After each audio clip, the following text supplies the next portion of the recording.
Hey, Melanie. Derek, so good to see you. Good to see you too, as always. What is this skyline behind you? Yes, this is my new background. I think it's a hotel in Chicago. So Wow. that is the Chicago skyline behind me. I think it's like a roof deck at a hotel, and that's the skyline of Chicago back there. Love it. And Mm. what is it that you know about Chicago, my friend? I know a few things about Chicago. There's the Chicago Bears. Yes. There's the Chicago White Sox. There's also Mhm. Chicago taxes. Well aware of those taxes because I have property in Chicago. Um, and the taxes on one of my properties just went through the roof. And so my escrows went up. And so now I got my statement. I was like, wow, I actually called the mortgage company and I asked, is this right? Because Huh? the numbers just escalated so quickly. We're going to have to see if we can understand a little bit behind that. I know that today we get to actually have that conversation. We've Hmm. got a special guest from Chicago in with us, so it's a really nice coincidence there. Good for you, Derek. Um, and we want to be talking broadly on this podcast about, frankly, land and its relationship to power and how Black folks in particular fit into that nexus. And I think today's guest, who hails from Chicago, might be able to add to that conversation in a rich way. We're going to be welcoming Melinda Jordan, who's affectionately known as MJ the Closer. She's with Jameson Sotheby's International Realty in Chicago, but from Southern roots, a Southern belle, as she calls herself. And she's bold and vibrant and an exquisite thinker. And she does a lot of thinking about the full spectrum of what it means to own property, including as an investor. So we're excited to bring her into our conversation today. Should we just welcome her in now? Sure, let's do so. Okay. Hello, hello, everyone. Hello. Good to see you. You too. Greeting. Excited to be here. Thanks for having me. We do. Glad to have you here. Glad to have you here. Yeah. Um, One of the things as Melanie said, there's a lot of things we want to talk about, including investing in multiple markets. And I want to sort of ask this question to both of you, actually, around what does it mean to be in multiple markets? So, can you be in the same state and still have multiple markets? So what does that mean? Or even in the same city, if it's a big city, what does it mean to be in multiple markets? Well, it's really how you define what, to your point, what multiple markets are. I will tell you personally, for me, multiple markets means showing up in places and spaces that serve one of three things. One, they're places you're familiar with and you feel like you or the community creates an experience. Myself, I was in corporate America. I moved around a lot. And so by moving around a lot, I naturally collected properties and acquisitions based on my moves. Another could be you are you're acquiring properties in places you are familiar with as it relates to family. Where are the places you go often or that you love, that you have family and you want to have something that you own when you visit? And the third is you're just a serial entrepreneur seeking great opportunities and know that opportunities can exist outside of your zip code. So I think it really depends on how do you define multiple markets, because Chicago has 77 neighborhoods in the city of Chicago, plus the suburbs. Multiple markets could be you've got properties in the city and the suburbs. So it's really what's your end game as it relates to defining what does multiple markets look like. That's such a helpful question. Helpful answer, Melinda. And can you talk with us about what your region is? Like what it is that you do in real estate day in and day out with people? How are you in a distinct way serving your client base? No, thanks for that question. So I really fell into kind of what became my niche. 30% of my business represents entrepreneurs, really new and blossoming um, rehabbers. So a number of my clients are transits into the city or unfamiliar with Chicago or Chicago natives that really focus on creating a portfolio of real estate investments within the city of Chicago. And I am able to serve them as it relates to that because, again, I am someone who's owned in multiple markets. And so I oftentimes see real estate not just about how local it is, but how global it is. Right. Mhm. There are two storylines to that. Chicago has the second largest concentration of Fortune 100 companies. It's also the third largest city in the US and has an extensive educational platform. So it's a global hub for so many cities. The other part of my business, 70% of my business are owner occupants, primarily transits. People who are moving in and out of the cities, in and out of countries frequently, because myself, prior to becoming a full-time real estate investor and broker, Chicago is my fifth city. I've had more than 20 addresses over the course of my corporate life. So I understand what it means to move in and out of cities. At the same time, I travel a great deal. Last year, I was gone 20 times, and that's both domestic and international. I bring a perspective to my clients about not just is this the right property, is what will this property enable you to do in the short term and long term, knowing that because they're transit, they're probably moving every 3 to 5 years, which I understand intimately. Mm-hmm. Mm-hmm. Well, that's actually, that is a question for me, and Derek, and I'll let you take it from there. I'm very much thinking about, when I think Chicago, I think Black communities. I think Black middle class. I think Black home ownership.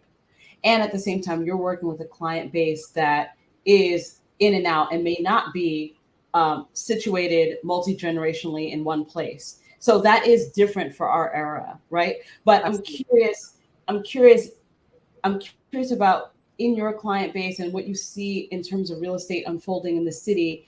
Where does Black home ownership fit into that?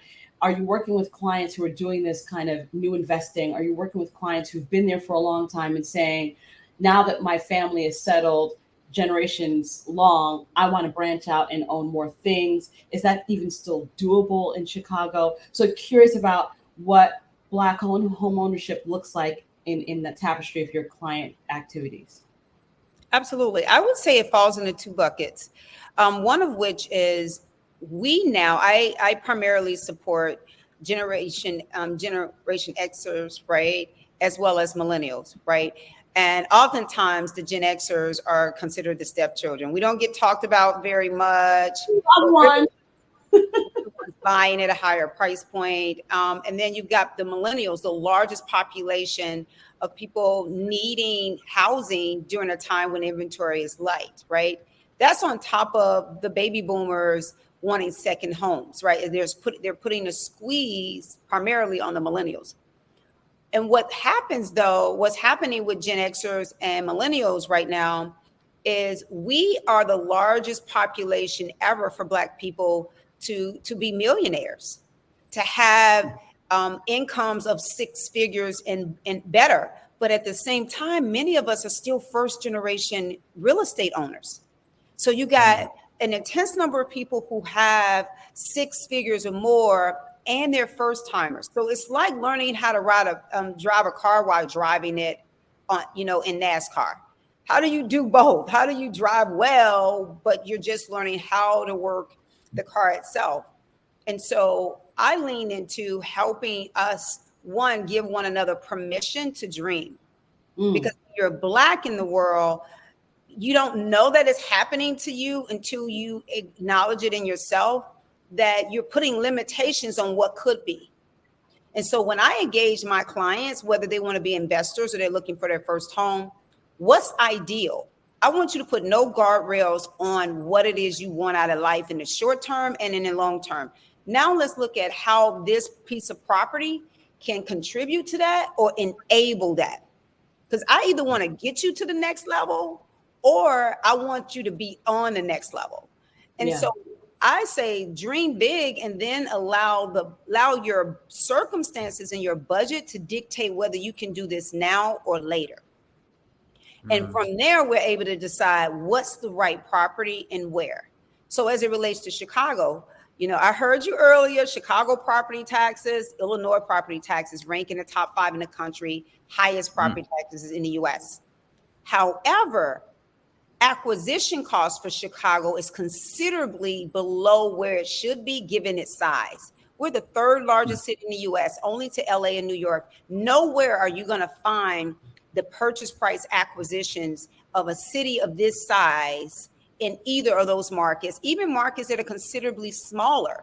So you're really balancing out property taxes with acquisition costs. What makes Chicago so unique is because we've got so many neighborhoods, we go across price points. So you can come into the Chicago market and find your place. There are people on the East Coast and West Coast that can't even afford to get into the market.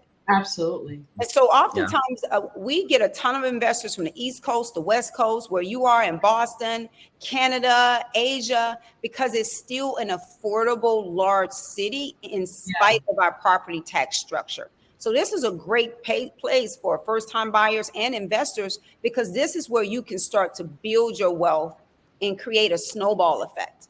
Yeah, I agree with that 100%. So I started in Boston, and I'm also now invested in Chicago. And part of that is because, one, I didn't even know that Chicago was that affordable until a friend who was from Chicago, who moved from Boston back home, she bought her first condo. And when she told me how much she paid, I don't know when I picked my jaw back up, because the amount was so low. I was like, how is that even possible? But those taxes are out of control. I will say that. The taxes are high. And is there benefit for tax? Because I hear that from people from Florida about Massachusetts. And I'm thinking, yeah, but there are a lot of social supports here that make this a place that people want to be because of that social structure. So, so is there a purpose, would you say, Melinda, to the tax structure? I will tell you that's a huge debate here in the city. We continue to push back on it, largely because we want to understand if the dollars are being used appropriately in the spaces that are required. But one thing you have to remember about the Midwest is that we have an extremely high rate number of unions. And so when you start to account for pensions and all those other things, that comes out of taxpayers' dollars. So that contributes to our increased tax structure, because the Midwest is meat and potatoes, right? We've got unions, a lot of old school things. So there are things we're still paying for that's built into our property tax structure that other cities have found a way to be a bit more efficient. So I'm curious, like, how would you introduce a new buyer into an unfamiliar market, whether it's Chicago or the suburbs or somewhere else in Illinois? What would you do? Like, how would you walk someone through? Actually, I have a 3-step process for people to familiarize themselves with the neighborhoods. There's only so much you can do online.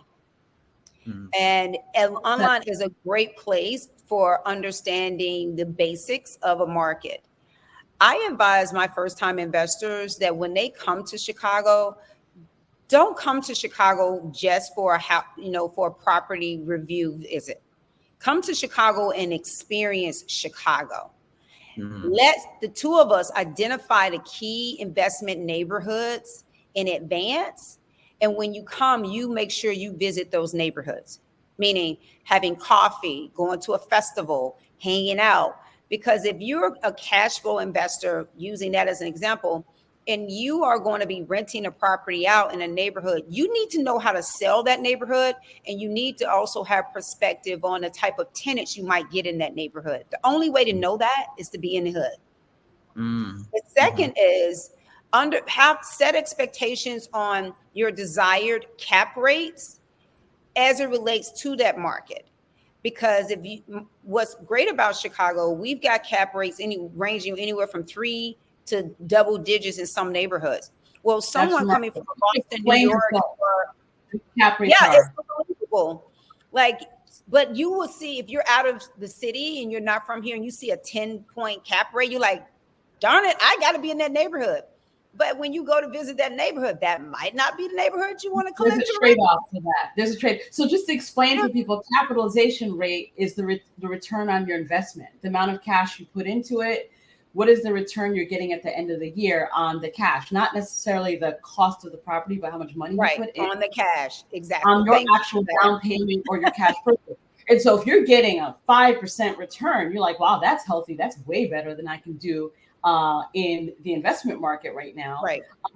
And if you're getting a 10% investment, you're like, whoa, that's remarkable. I want to buy there, as Melinda is saying, but there might be a trade for that. So if you're buying really cheap, and if you're buying in a market that's cheap enough that you're getting that kind of return, there might be other challenges that come with owning in that market.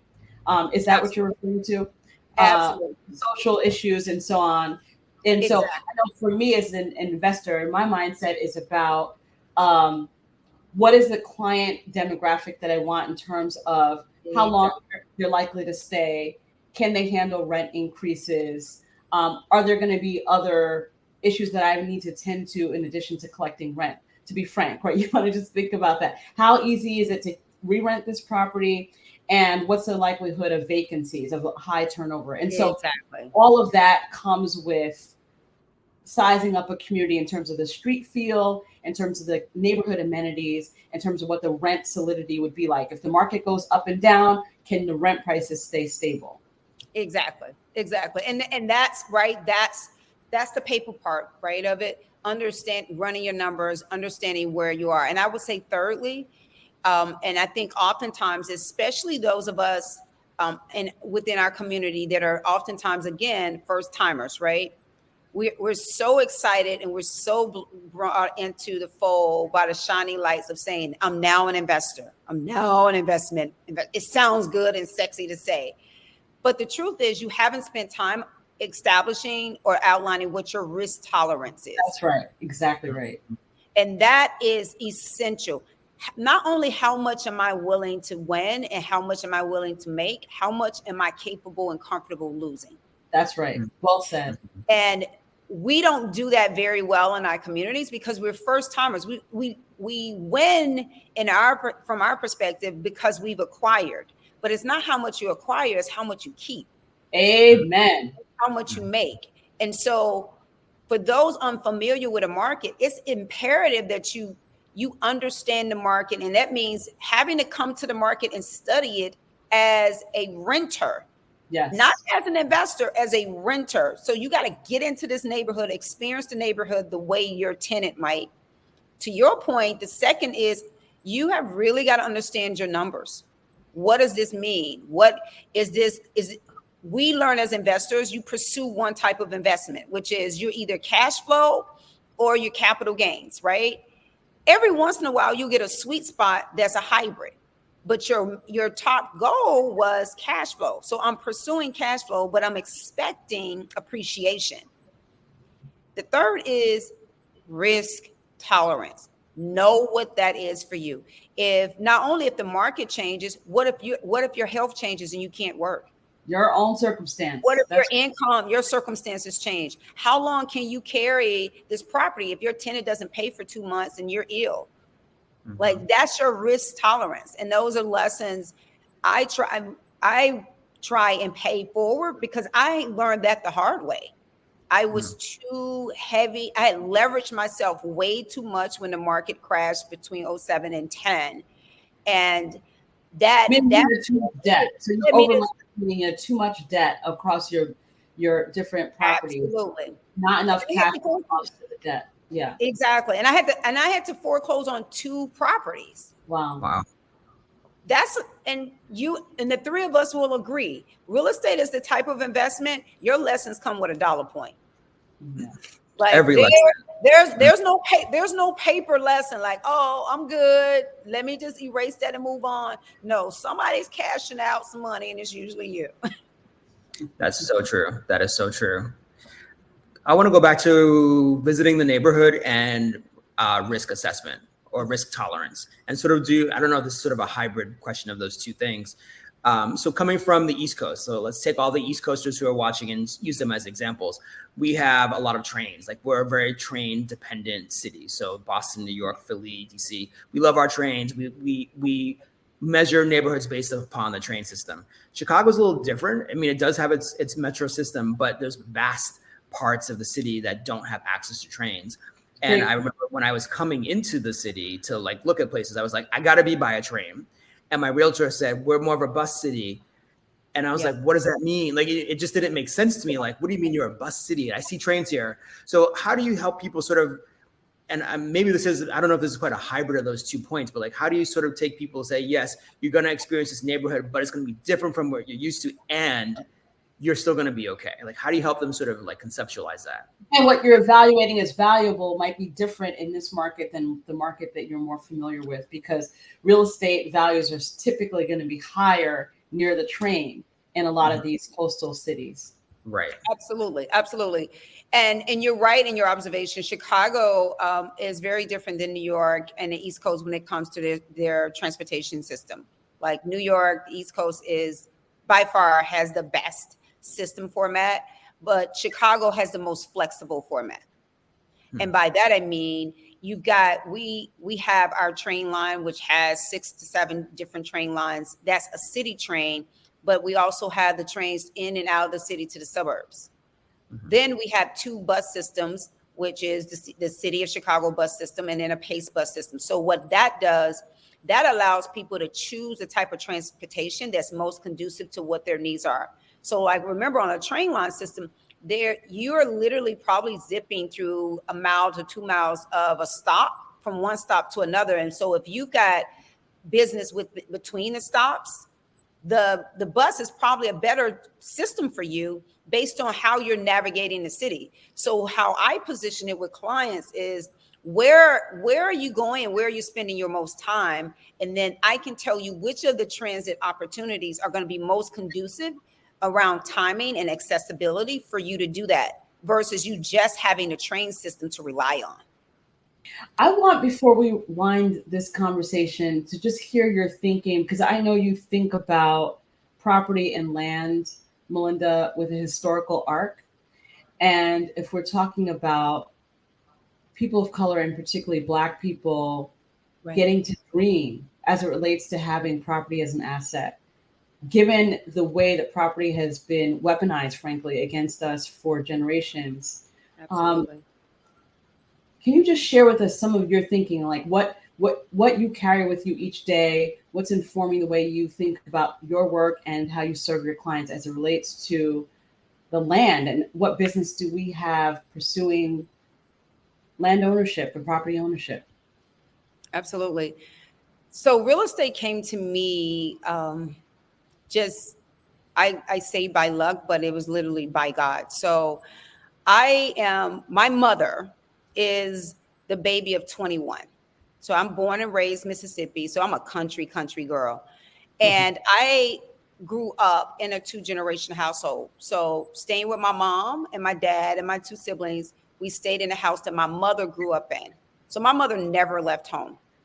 And my grandfather, with no more than a 3rd grade education, could only sign his name with an X.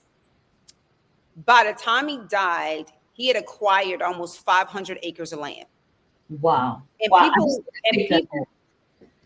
yeah, literally almost 500 acres of land. And so my family and where I grew up, my grandfather was such a giver. So he acquired the land by way of, when back then Cone whiskey was like the thing, right? You're not supposed to be drinking it, but they were buying it. And when they could not pay for the land with money or trade, they would trade land. And so my grandfather accumulated this land by trade, as well as he would farm the land because he had all these kids, right?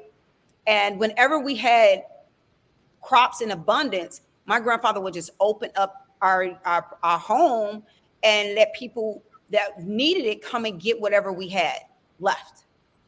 And so I grew up with this sense of, the Bible verse, too much has been given, much is required, because that's how he was.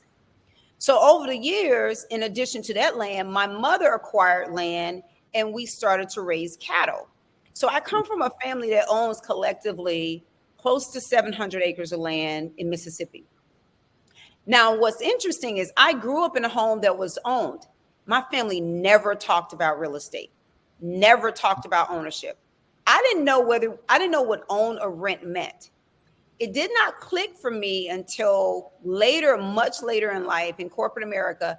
I was working for Coca-Cola in Atlanta, and my CPA was like, look, girl, you're not married. You don't have any kids. I need you to buy a house. Thank you, CPA. I'm moving every 2.5, 3 years. I don't have time to settle down, because in my mind, buying a house meant settling down. Doing what your mother lived. I did just what I learned, but that's part of the challenge in our community. We don't talk about what's happening in our families. We don't talk about what we have, what we own. It's a very private and intimate conversation. And I said, okay, I'll buy a house. He was like, your rent is $1,200. You buy a house for $1,200 to make you feel better. And I got bit by the bug. And I said, I got to do this again. And I just started buying properties over time. And so what I started to do is I became a student of real estate. I wanted to understand every way anyone could invest. And then I realized that if you are spiritual, and I'm a believer, God created us last for a reason. And that was for us to enjoy all that he created first, land being one of them. Land is also, we can't make any more of it. What's here is what we've got. The other part of it is real estate. I don't care what happens in the metaverse. I don't care what happens with AI and crypto. The moment people don't have somewhere to eat, sleep, live, play, we got a much bigger issue. Or drink. Like just drink. Water. Yes, everything we experience revolves around real estate. And I said, why would I not buy some of this? Because it's the one investment that will help shelter you against taxes. And so it just made sense. And I had not realized that my grandfather had already planted the seed. Yes. My job and my commitment to my family is to nurture it so that it harvests. I may never live to see the fruits of my labor, but I want to be clear and intentional about the footprint I leave. Yes. And so I believe he planted the seed. It's my generation's responsible, because my parents' generation was so focused on creating equality in education and jobs. I think our generation's job is to say success doesn't look one way. Yes. That my responsibility to you is to pay it forward to the next 10 generations I don't even know I'll ever meet. Yes. Right. Well You're said. making me tear up. You're making me tear up. Yeah. Yeah. You're actually reminding me of my grandfather, because I think he was one of the first people I know to have owned land. So and they never talked about it to us. With us. Well, it's interesting because my great grandmother owned a house in the city of Boston. Wow. And it was just kind of like expected. Okay, she owned the house. Like, I was so young, it was just sort of a normal thing. But my grandfather bought land and a small house about 40 miles outside of Boston in a town that hadn't even become a suburb. And so he and my grandmother had 12 children. 6 of them grew up in the city, and the second six grew up on that piece of land, like way out, what I would call at the time rural Massachusetts. And just going down there. So growing up, going down there time and time again, I would start hearing little bits of the story about like how it happened. And I think at this point, I understand what he did and how he had to make it happen. But yeah, like, owning land is something that we really don't talk about, or even the process of how to make it happen. So, I'm glad that you brought up that topic, brought up that point, because it is important to have those conversations and to relay that information to the generations who are with us and who will be coming after us. Absolutely. I love everything, and I'm letting it sink in, everything you're saying. And I know I have a slightly different orientation. It'll be interesting as we continue conversations on this podcast. I'm first generation American, and my family didn't, what I think was an unusual thing, at least for my neighborhood. I grew up in a frankly poor neighborhood in northern New Jersey, urban New Jersey, and we owned our house. I don't think I knew anyone. I maybe knew 1 or 2 other people in my childhood until high school who owned where they lived. And my parents came here and just didn't care about the rules. You know what I mean? Their thing was like, we can't be in public housing. We can't come here and be seen as, siphoning off what other people need. We need to make our own. And so I grew up in a house that we owned, and I wish that my parents had more of an entrepreneurial spirit about it, but we definitely all were planted with the seed of you should own something and that you should have an alternative to paying rent, frankly. Mm-hmm. And so, like, why pay rent when you can actually invest in a thing yourself? Absolutely. And so it's interesting. But I grew up in the same way that I grew up learning how to balance a checkbook as an 8-year-old, because my mother would send me to the bank to do those chores for her. Again, child of immigrants, a lot of kids, everyone's working, everybody in the house was working, all the kids, that I also was taught that you should own property. And this is what the water bill costs, and you need to conserve, and electrical. Like we really did actually talk about those things in my household. I knew what my parents earned. Wow. I knew what the house cost. And so I'm actually grateful as I listened to that, because we didn't have the same kind of that blanket of that feeling of silence. Like you have to almost be silent about how you got what you got. I think that's a distinctly American I would agree. Heritage from slavery, from Jim Crow, from being basically shocked out of the benefits of what were unfolding during Reconstruction and how that was all tamped down and all the violence that came with it. So like we need to talk about these things. And there is this generation, there are newer immigrants, new Americans, and younger Americans who don't actually have to just be limited by that frame. Yeah. It's giving yourself giving yourself permission to be vulnerable. And if you think about African Americans, slavery did not leave a space for us to be vulnerable. We just had to survive. And so that next generation was focused on survival. They had to choose what emotions or what experiences they could spend their time on. And so now we're in a generation where we need to spend our time on everything: health, wealth, education. Yes. And people are like, well, I'm so mad they didn't do more. They did what they could. No, they got us here. And and what we focus on is mental health now, right? Like, what does it mean?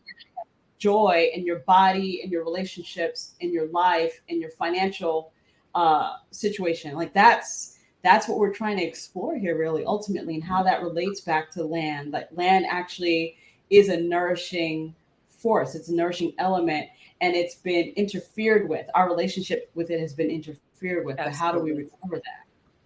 Right. And I think, so the name of the show is the Black Landing Forum. And those who have, sort of read the description, it's a play on the words redlining. So yes, it would have been great if generations before us, folks could have done more, but they were just not permitted. They were not allowed. It wasn't just like they said, oh, we're free now. We're just going to sit here and, eat grapes on the porch. Like they just literally physically were just not allowed, physically, financially, so many other ways were not allowed to acquire.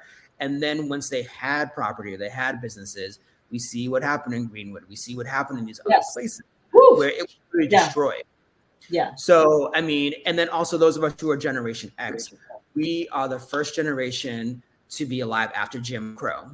Absolutely. So in some other ways, we have advantages, so many other ways that our grandparents and even our parents didn't have because they grew up in Jim Crow America. So, we have to give the older generation some grace while also taking responsibility for the agency that we actually do have access to and that we can employ if we actually decided to do so and when we decide to do so.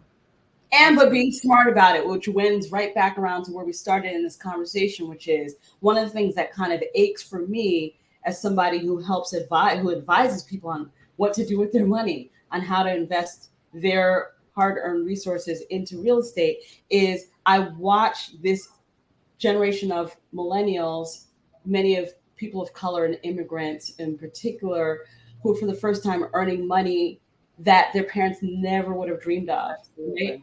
They're earning solid incomes. They're sought after as talent, but they actually don't come with family money, family resources, or the know-how for stewarding and building resource. And so what we want to do is actually help us learn how to do that, actually how to build financial responsibility and stability with the money that we're earning, because we actually don't have the economic power as white counterparts. Even if you're earning as much, we don't have it because we've been, there's multiple generations of disinvestment and redlining from our own financial well-being. And so this is about recovery. It's about learning, like having an honest assessment on where we are. Yes, we have these opportunities, but we actually need to navigate them with some serious skill.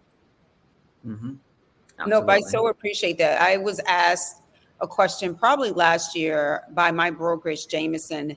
They'd asked me to, what phrase do you live your life with?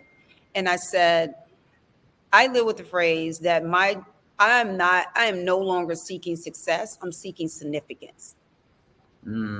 Because success is about me.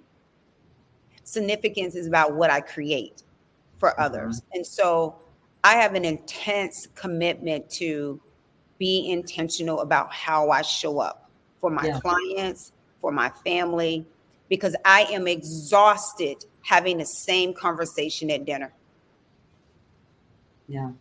Yeah. Agreed. Well, I think we're kind of at time. I mean, I love where this conversation was going, and I hope, Melinda, we can get you to come back again at some point to continue or to into other areas. But it was great having you here, and we appreciate everything that you've told us, all the advice and the anecdotes from your life as well. But yes, thank you again for coming. We really appreciate it. We appreciate everybody who tuned in to watch this episode as well. Remember, if you have questions or comments, and again, we have Melinda here, so if you have questions for her, please leave them in the question area below, and we will try to forward them to her and see if she gets a chance to respond to your questions. She's very busy, as you can tell, but we'd love to send your questions and see if she has time to respond. And again, we'll try to have her back if timing allows. And thank you all for subscribing to the Black Landing Forum as well, and we will see you soon. Take care. Awesome. Be blessed.